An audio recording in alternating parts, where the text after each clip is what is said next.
ভাষা সমস্যায় জামিন মঞ্জুর। অনুব্রত মণ্ডলের জামিনের অন্যতম কারণ হচ্ছে ইংরেজি নথি না থাকায় ট্রায়াল শুরু হয়নি। বারবার বলেও ইংরেজি অনুবাদ করতে পারেনি ইডি। স্পেশাল পিপি সময় চেয়েও অনুবাদ করাতে পারেননি। ট্রায়াল শুরু না হওয়াতেই কার্যত জামিন মঞ্জুর। আগামীকাল জেল মুক্তির সম্ভাবনা অনুব্রত মণ্ডলের।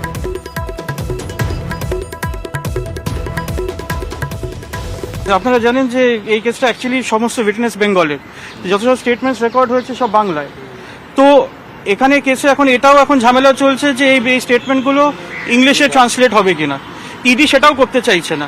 তো কোর্ট আজকে নিজেও পড়তে পারছে না সেই স্টেটমেন্টগুলো। তো এই আগে ট্রান্সলেট হবে কি হবে না, তারপর কবে ট্রায়াল শুরু হবে, এটাও একটা গ্রাউন্ড ছিল আমাদের। অন্যদিকে ওজন কমিয়ে রোগ সারিয়ে ফিরছেন অনুব্রত মণ্ডল।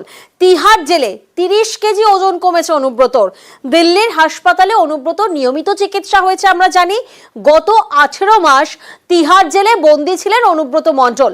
জামিনের পর মুক্তির অপেক্ষায় অনুব্রত মণ্ডল। আমরা জানি গত বছর 8ই মার্চ দোল উৎসবের দিন অনুব্রতকে দিল্লিতে নিয়ে গিয়েছিল ইডি। আর এরপর দেশের রাজধানীতে মাঝরাতে বিচারকের বাড়িতেই বিচারের আসর বসেছিল। আর তারপর তিহার জেল যাত্রা। সেখানে ক্রমশ শারীরিক অসুস্থতায় ভুগছিলেন তিনি। আদালতে হাজিরা দেওয়ার সময় তাকে আনতে হয়েছে হুইল চেয়ারে। সেই ছবিটাও আমরা প্রত্যেকে দেখেছি।